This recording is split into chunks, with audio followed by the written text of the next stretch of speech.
Tuesday night, and I got a new box from JJBuckley. Kind of forgot that I shipped it, but I had 12 bottles ready. That's what I've explained before. JJBuckley being that purveyor of alcohol out in California that I order from, and I'll order 1 bottle, 2 bottle, rarely a case, but typically just a variety of things depending on the price, how many I will buy. I believe they have really, really great selection, and when they put something out on a good deal, I think it's typically pretty awesome. I got a box today, and because I guess 12 bottles were ready. That's typically what I'll do. I'll wait for 12 bottles to be ready. They'll ship them refrigerated and get it over to me cross country. So I did that update video yesterday on that Burgundy, and I'm going to have more of that Burgundy tonight with pork. And with the food last night, as I did that second video, the wine was awesome on its own. It just felt a little light. With the salmon, it just came out of its shell. Definitely is showing me more today than it did yesterday.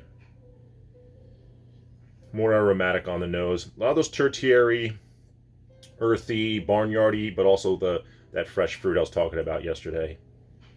More expressive today with some fruit.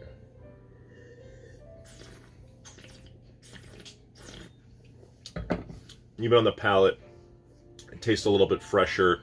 The acidity is it just feels different today. Tannin level is still relatively low. This is definitely a lower tannin, lower body, less body wine. But I think it's good. Really great with food. We'll see how it does with the pork. I think it'll do well. In the meantime, let's do this unboxing. 12 bottles. Let's see what we got, because I don't really remember. So, I talked about the 2016 vintage out of Tuscany, out of the Brunellos, rated highest in 30 years. This is a 2016 Lagode Brunello. I don't know much about it.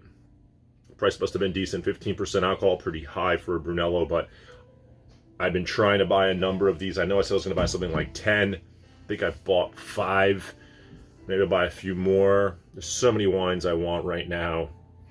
So many wines I'm sort of lacking in my cellar. I've been drinking a decent amount, but I'm kind of craving some more Italian, some Nebbiolo type things. The Sforzato style Amarone. I read a great article on Amarone recently, and they've changed the Amarone rules. So some of the grapes they're allowed has changed. So when I do my next Amarone tasting, I'm going to talk a little bit more about that and probably get a little bit more of that information before I do. So let's grab another bottle in here, and a great one here, Chardonnay, Stony Hill. Did a video on this a while ago. One of the great finds I've had this year is this Chardonnay. It's amazing, exemplary Chardonnay. So 2014, so that's some age on it, and these are awesome, and these will only get better with age. I absolutely love that Chardonnay. One of my favorites, bar none. What do we got? So a Bordeaux, and one I've never had, Chateau La Gravière, Cité-Million, so right bank, probably Merlot heavy. Does it say on the back? No, not specifically. 14.5% alcohol. That's all I really have as far as the information on this bottle, but always have a place for Bordeaux in my cellar. 2018 being a pretty good vintage out of Bordeaux. Perfect. Barolo, I mean. Negretti, 2016 Barolo. I'm pretty sure I loved this when I had it recently, I think. Always want Barolos. Now that I've learned a little bit about the bottle style, so this modern bottle means this Barolo is probably made more in a modern or centrist style, where I forget the name of the glass maker, but if it's that other glass that even has this embossed on the bottle, it's more of a traditionalist Barolo. So something that I learned relatively recently, so I'll be looking out for that more, because I definitely want to be drinking more of the traditional Barolos. Another Stony Hill Chardonnay. I think I cleared out as many as they had left. To be able to find an aged Chardonnay, aged wine period, is very, very difficult. So I'll be sparingly drinking these over time, but I absolutely love them, and they just go with a high-end seafood dish. If I make king crab or lobsters with butter, something, halibut, I'll be pairing it with that. think I see another one. So let's just grab it. There it is, another one. So I think I bought them out of how many they had left. And I think that was it from them. What do we got? Looks like a champagne in here, and it is Edward Brune. Don't know anything about this. Vintage 2008. 2008. Couldn't read it. Vintage 2008 champagne. So, love champagne. Love vintage champagne. By far the best type of champagne to me is their vintage champagnes. Krug does have their cuvee, their blend, which is nothing short of amazing. I haven't had Krug in a long time, but Krug is awesome. Pretty expensive though. I don't remember what this cost, but certainly was kind of pretty, probably affordable-ish for 2008. I should have found the prices for these, but just rip through these. Okay. Haven't talked a lot about Australian wine, but when I do, I love the producer Ben Glaetzer, the winemaker Ben Glaetzer. This is Amon Ra, one of his higher end Shiraz. This is out of Barossa Valley, and I've had this before. I've had it a few times. I have a bottle hung up as a display in my kitchen. I absolutely love this wine, Amon Ra, and I love Ben Glaetzer. I think one of the wines, I used to recommend one of his wines all the time. It was called the Bishop. $20 Shiraz, if you could even find it. Terrific value. Haven't seen it in a long time. Now in that $20 range, I'm buying that Torbreck Woodcutters Reserve, or whatever it's called. Whatever it is, but it's $20, and I think it's a great, great Shiraz. But that's great. Probably 60 to 80, something like that range. I got a decent deal on it. It's a 2017. So, oh, I got another one of these Gravier 2018. So this must have been a pretty good price on this. So I wonder if it's... Sometimes I'll buy one or two, open one immediately, and if I like it, I'll buy like... I always want like a under $30 go-to wine. I had the Récoltant, and I ripped through those Récoltant 2018s. They were awesome for $27-ish. I think I only have a few left. Been sharing a lot of those. They're just you know, crowd friendly. People love that wine.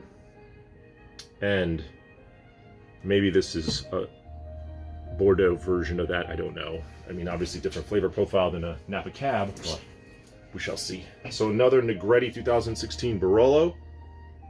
Must have been a good price. And it looks like I see another one. So I got 3 of them. I'm not too upset about that. Love Barolo. God, I'm tempted to have one of those now. But because I got 3 of them and I've been in such a mood for Barolo. And this last wine, it's in paper no less. Would have been valuable early COVID days. So this is, and I don't normally buy Malbec. So this is a Malbec out of Mendoza. I don't know much about it, except I do remember when I read it, when he sent me this write-up, it just sounded really, really interesting. So, Altos La Hormigas 2018. Guatalari, Mendoza. A different bottle shape too. It's got like a totally different shape than your normal. It would normally just look like this, you know, your standard Malbec, standard bottle. So this is a little different. I could even see through the neck. It looks dark and inky. So always willing to try something different. I liked the write-up on it, and we'll see how it tastes. So that'll be fun to try. Haven't had one in a while.